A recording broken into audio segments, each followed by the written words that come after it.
What's up, everyone? Welcome to Real Talk Real Estate. I'm David Greene. This is the David Greene Show Live, and we've got an update on the ever-growing feud between President Trump and head of the Fed, Jerome Powell, and things are getting spicy.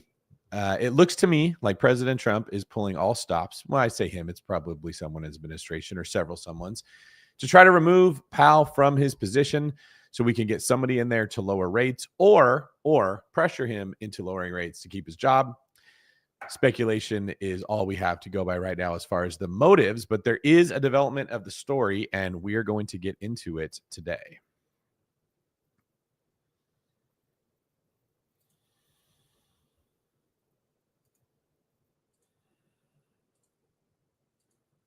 Listen to what Trump's top economic advisor, Kevin Hassett, had to say about the Fed.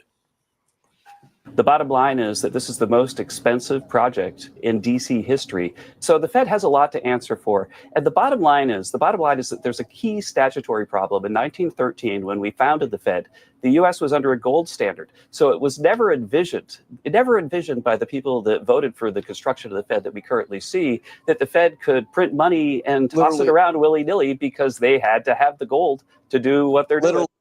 By the way, Hassett there is talking about cost overruns in the renovation of the Fed headquarters. Congressman Darrell. Okay, so we're at the point now where it looks like he's being accused, and I don't have the details yet, of cost overruns in a renovation of Fed headquarters. That they are this serious about trying to get rid of this guy that they're saying, hey, you wasted government money on a renovation, which is hilarious because what government renovation or government project or government person doesn't waste all the taxpayers' dollars? It's human nature. But this does show you they had to go digging. They're looking for something to hold over the guy's head, which tells me that they're desperate. And I think they're desperate because they're seeing what I'm seeing, maybe better than me. That if we don't get rates going down soon, real estate is probably heading for a very significant crash. And even if we do, you might still have a troubled market. This is probably the most concerned I've been about real estate. Now, if you're sitting there saying, oh, does that mean that I shouldn't buy real estate? Should I sell? Probably the wrong question to be asking because you probably don't have anyone to sell to. And if you are going to sell and you're going to sell to someone else, it's going to have to cash flow. And if it cash flowed, you wouldn't be selling it. I think a lot of people are fine to buy real estate right now if your job is stable and you're buying a place to live in. But as far as scaling a portfolio of properties, I'd be very, very careful about what area you're going to be buying into. That's the advice that I'll give you. And they also mentioned there something about the gold standard. If you want to understand, they're going to talk about a little bit more here, but they used to have, for every dollar that we made, there had to be a corresponding amount of gold. So you couldn't make more dollars than what you had gold. It was a way to keep the dollar honest. Well, in around 68, I believe Nixon separated us from that, what's called the gold standard. So they could make dollars, maybe it was 72, somewhere around that time, without having the corresponding amounts of gold. Now you could inflate the currency to infinity if you chose, which gave the Fed a lot more power than what it was expected to have when it was originally designed. Isaac joins me now. The White House seems to be lining up Powell to be fired for cause over the spending on his headquarters. Would you like to see Powell gone as soon as possible? Stuart, I'd like to see a Fed that realizes that its real mandate is to help promote a healthy, positive, working, prosperous country with hedges against inflation. Instead, what they seem to find is an arbitrary number that changes from time to time to meet some political need. So yes, I'd like to see the Fed either do its job and realize that it's time to lower rates and continue the growth that's being earned here in Washington and around the country, rather than continue to move the ball. Remember, Stuart, they were saying that, oh, we could go somewhere well above 2 and below 3 until we achieved it. Now they've moved it down to, oh no, it's stubbornly just above 2. You'd fire him if you could? Because that would take away his independence. I would ask him to stand up and say, how is it you couldn't even get on time and on budget on a project you had all the time in the world to prepare? And if you can't, isn't it really time that you move on to somebody that isn't both indecisive and unable to manage something as simple as delivering a new location on time and on budget, which he hasn't done? Congressman, what's the plan now that the big, beautiful bill has passed? I want you to listen to what Speaker Johnson had to say about that. Roll tape. We're implementing a playbook that we designed well over a year ago. The Big Beautiful Bill was the first big step in that, but we have multiple steps ahead of us. We have long planned for at least 2, possibly 3 reconciliation bills, one in the fall and one next spring, that would continue to allow us to do this on a partisan basis where we only need Republican votes and we don't have to drag Democrats along. All these things will be done while we're codifying more of President Trump's executive orders. So, Congressman, what is your priority for these rescissions and cuts? What would you prioritize for cuts? There's no question at all that we've been accused of somehow, because we wanted to return to a normal balance, cutting Medicaid. But there's a lot of waste and fraud still in Medicaid. There is a number of issues where some states, my own including, effectively don't pay, I repeat, don't pay for Medicaid and put it all in the back of the federal government when it's supposed to be a 50-50 partner. So there's a number of those. I oversee the courts and AI. There's a lot of work to be done there. The president's accomplishments around the world, as vice chair of the Foreign Affairs Committee, our chairman is dedicated to overhauling and completely reauthorizing the State Department, which will now be the entire State Department, USAID, all of it back under one roof and consolidated to accomplish a job it hasn't done well in years. So that and a lot more needs to be done. Got it. Congressman, thanks for joining us. See you again real soon. Thank you very much, sir. Thank you. So there you go. A little bit of details about what's going on, but not a ton. Now, let's talk a little bit about why there is so much fear in the markets and how people are responding to it. U.S. trading partners are readying a response to President Trump's recent barrage of tariff threats, including a potential 30% levies against the EU and Mexico announced over the weekend.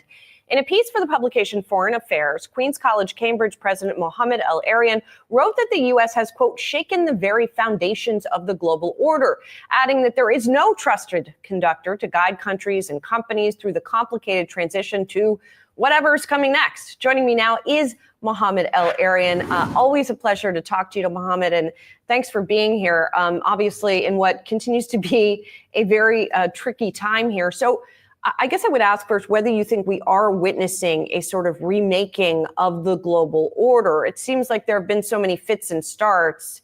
It's difficult to get that big picture.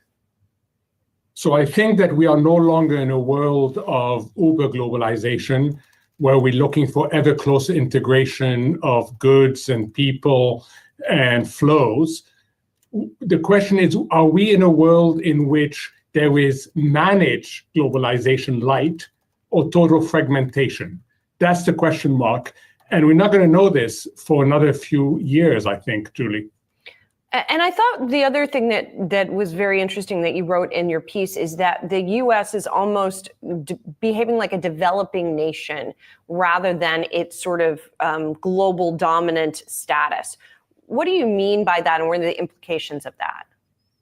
So we're seeing market correlations that normally are more common to developing countries than the U.S. For example, the currency weakens even though yields are going up. That shouldn't happen. The negative correlations between bonds and equities has broken down. So you're starting to see things, and you're starting to hear narratives that are more common in developing countries than in the US. And I think that that's partially because the US is trying to remake its domestic system. There's a real question mark as to whether this is a Reagan moment in which the US changes things with a view to a better outcome, or is this a Jimmy Carter moment in which the U.S. ends up in stagflation and ultimately recession? Which do you think it is, Mohammed? Or if we don't yet know, how will we start to know? So first, let me tell you, the market is all over the place on this. We started the year with an 80% probability that this was a Reagan moment. By the beginning of April, we were below 50%. And now we're somewhere around 70%. So we have fluctuated a lot. And that is unusual for the US with its mature institutions and big diversified economy.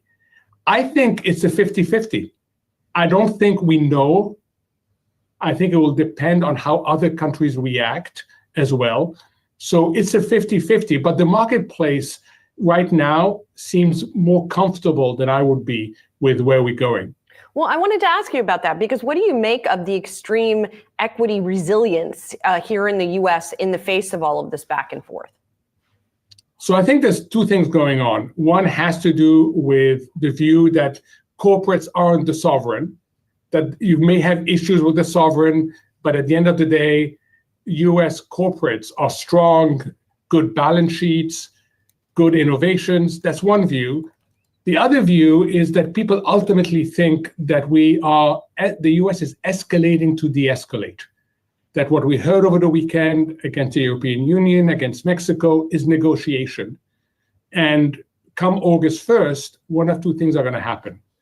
Either we're going to push the deadline out yet again, or the U.S. will get what it wants from its trading partners. So the markets are pretty relaxed about this, more relaxed than I would be, but I understand that is the trade that has worked over and over again, and you don't want to get in the way of something that's been working. Mohammed, as we and our viewers know, you are a longtime veteran, very well-known investor. What they may not know, you've also served on a number of corporate boards. You're currently on the board of Under Armour. So I'm not going to ask you specifically about those businesses, but I am going to ask you about that experience with these corporations and how they're tackling this current moment and how challenging or not, maybe, they're finding it. So most CEOs I know will tell you that we are in a wait and see, Julie. We're waiting to see what is going to evolve. And that's important because it impacts your supply chains. It impacts how you think of where your markets are. So whereas the financial markets seem comfortable, what we're seeing on the CEO side is postponement of major investment plans, just waiting to see. It makes a huge difference whether the tariffs are 30% or 10%. It makes a huge difference whether the tariffs are volatile or whether they're going to be fixed. So companies are doing what most people would do is, you know what, I'm not going to commit multi-year investment funding until I know what landscape I'm operating in. So the markets, of course, about this acronym TACO, right? Trump always chickens out, that the markets seem to have adapted to some extent.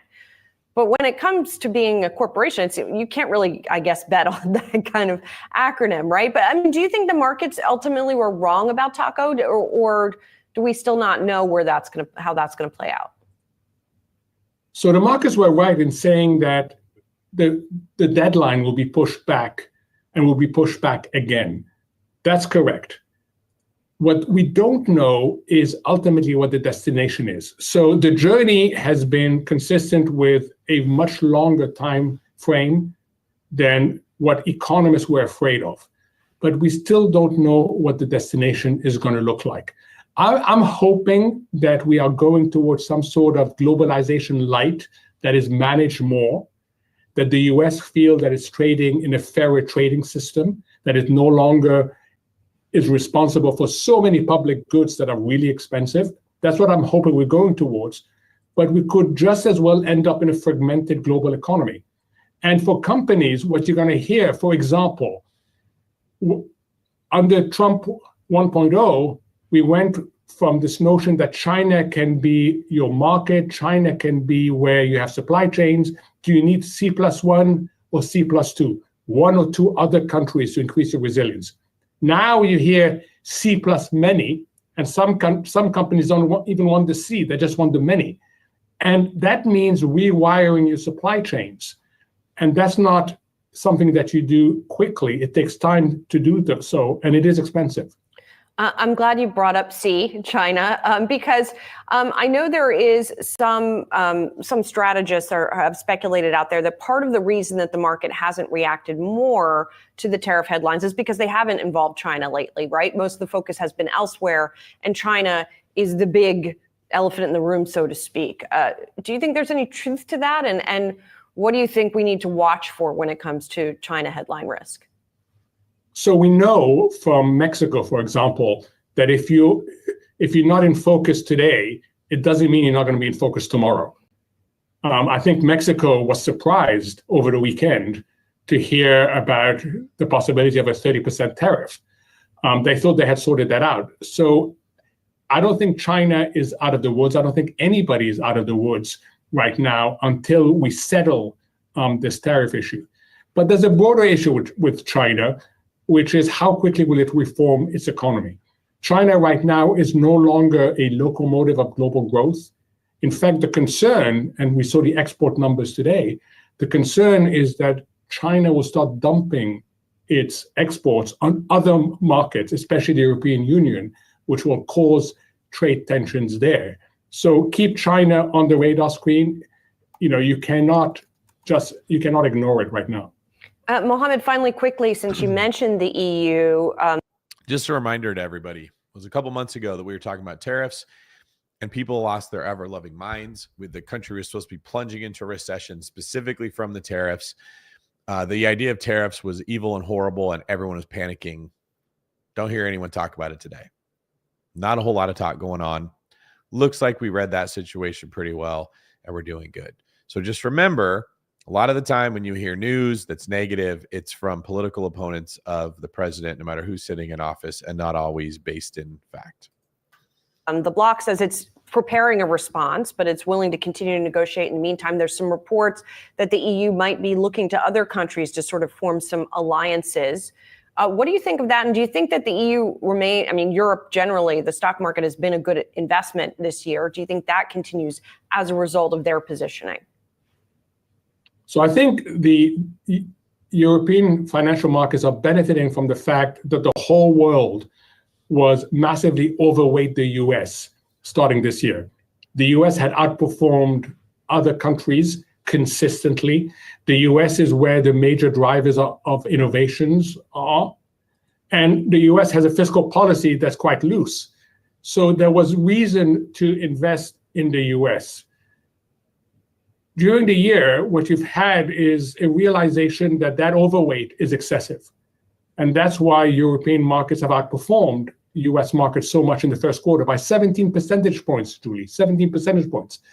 I think that for the outperformance of Europe to continue, Europe has to get its act together.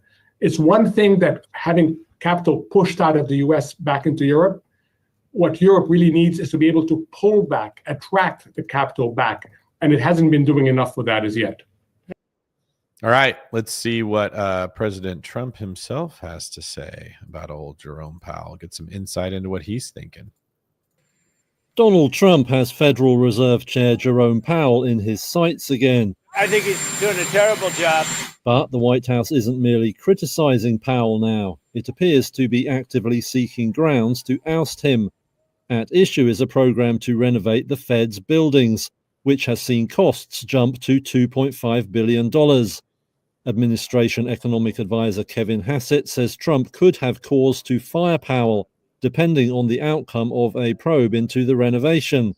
Last week, White House Budget Director Russ Vought slammed the Fed chair for what he called an ostentatious overhaul, which he compared to France's Palace of Versailles. He said it included rooftop gardens, water features, and premium marble. Powell has previously denied all such claims. And on Friday, the Fed said cost increases came after more lead and asbestos were found than expected. They said the building was also plagued with leaky pipes and roofs, and predicted the refurbishment would ultimately deliver cost savings by putting all Fed staff on one campus. But Trump too zeroed in on the project in remarks Sunday. We should have the lowest interest rate on earth, and we don't.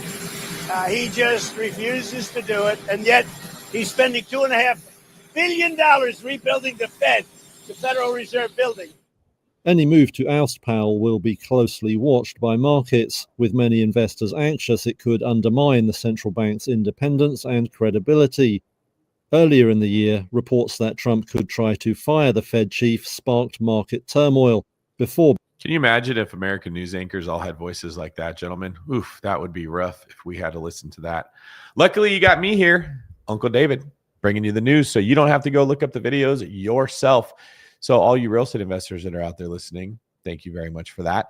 A little favor you could do for me. The One Brokerage needs new loan officers. We have too many clients, too much work to do, and not enough people to do it.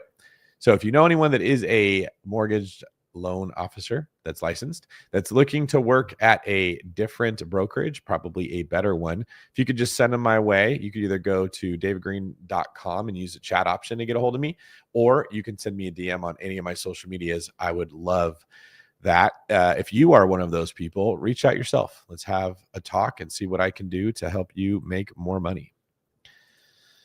All right, let's get to our last video here.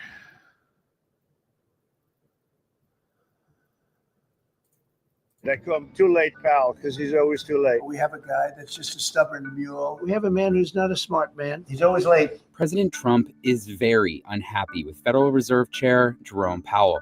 He is now considering naming someone to replace Powell by the summer or fall, according to people familiar with the matter. That's earlier than the typical transition period and could create what's called a shadow Fed chair. The shadow Fed chair is a completely new idea. We don't know who the next Fed chair is going to be, but what we do know is that the transition's going to be very different from what we've normally seen. Here's how Trump could attempt to undermine Powell's authority by creating a shadow Fed, and why it could be risky.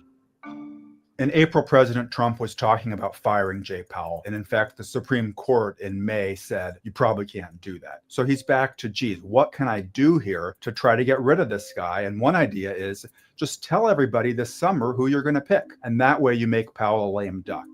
This is how a shadow Fed chair would work. The Board of Governors is the governing body of the Federal Reserve System. It's run by 7 members who are nominated by the president and confirmed by the Senate. They also serve on the Federal Open Market Committee, a 12-member voting group that sets monetary policy. Each board member serves a 14-year term, but the Fed chair serves a separate 4-year term and must already be on the board or simultaneously appointed. Powell's second stint as chair ends in May 2026, although his term on the board technically doesn't expire until January 2028. So if you said in October, hey, here's who the Fed chair is going to be, listen to this guy, it would be a way to undercut Jay Powell, who you're really unhappy with because he's not lowering interest rates as much as you want. Fed Governor Adriana Kugler's term on the board ends in January, which means Trump could nominate somebody to that job and they could take their seat in February, and then you could make that person the Fed chair when Jay Powell's term as chair is over. It's interesting that people are using the term shadow Fed. That's Jeffrey Lacker, the former president of the Federal Reserve Bank of Richmond. He now provides criticism of the Fed's policy decisions as a member of the Shadow Open Market Committee. The difference I see is that the Shadow Open Market Committee has always grounded its commentary in economic science, in monetary economics and monetary history. Trump has made clear he wants the Fed to lower interest rates. If we got the rates down, we would be a rocket ship. This is a letter Trump sent to Powell and posted on Truth Social. He indicated rates should be as low or lower than 1%, well below the current range of 4.25% to 4.5%. So if the shadow chair is such a great idea, why hasn't anyone done it before? Well, you could come up with 4 reasons. First, it's not necessarily going to work. It may not change anything about the near-term conduct of monetary policy. And in fact, it may just confuse matters. You're spitting in the soup here. Number 2, it puts the chair in waiting in a really difficult position because they have to go out there and say things that may make them look like a complete sycophant in the markets. Financial markets are going to want to know that the Fed is still on the job when it comes to preventing big increases in inflation. And if you have somebody out there saying things that are intellectually incoherent, then it could actually put them in a disadvantage. Third, what if you say something that's at odds with what the president wants? If you get the job early, you could lose it before you're even confirmed because heaven forbid you say the wrong thing and Donald Trump decides he doesn't want to make you his Fed chair anymore. Fourth, Jay Powell has an option here to be a shadow chair after his term ends. Assuming you are not reappointed, would you stay on as governor when your term as chair ends? I'm not thinking about that. I'm thinking about this. He could decide to stay and say, look, I'm not going to let a Trumpian takeover of an institution that is going to compromise this place. You know, that would lead to some strong conversations, some disagreements, no doubt, behind the scenes. That kind of disagreement about policy happens has happened in the past. The issue about the credibility of the Fed and the understanding of outside observers of where the Fed's headed and what it's likely to do in the near term, that's the big issue. I was wondering if you've begun interviewing different candidates for the Fed pick. Yeah, I know within 3 or 4 people who are going to pick. I mean, he goes out pretty soon, fortunately, because I think he's terrible. There's a huge guessing game right now. It almost feels like an episode of The Apprentice Fed edition where Donald Trump is casting different candidates for the job. One of the candidates is Kevin Warsh. He was a Fed governor 15 years ago, including during the 2008 financial crisis. He was an advisor to President George W. Bush. In 2017, Trump gave a serious look to Kevin Warsh to be Fed chair, and we reported that he later told associates, Kevin was great, but he just looks too young for the job. And then you have Kevin Hassett, who's currently the director of Trump's National Economic Council. He headed the Council of Economic Advisors in the first term. Scott Bessent hasn't exactly denied speculation that he would be interested in the job. A couple of other candidates seen as more of a long shot would be Fed Governor Chris Waller. He's somebody who has had some prescient calls on the economy over the last couple of years. Still, whomever Trump chooses to lead the central bank next could face roadblocks implementing the president's wishes. The chairman is just the chair of a committee, and it's a big committee, and it's a committee with a diverse range of views, and he can't unilaterally just jam what he wants down the committee's throat. I mean, it just doesn't work that way. There will be a confirmation hearing, and you're going to need to get at least 50 senators to say, yes, this person should be the next Fed chair. And what we've seen with the Senate and the Fed is they do care about this. Once the president makes his decision, it'll be up to the United States Senate to decide, does this person have the right temperament to lead the Fed? And those could be difficult questions to answer, given how direct the president has been about how he wants somebody who he thinks will do what he wants them to do.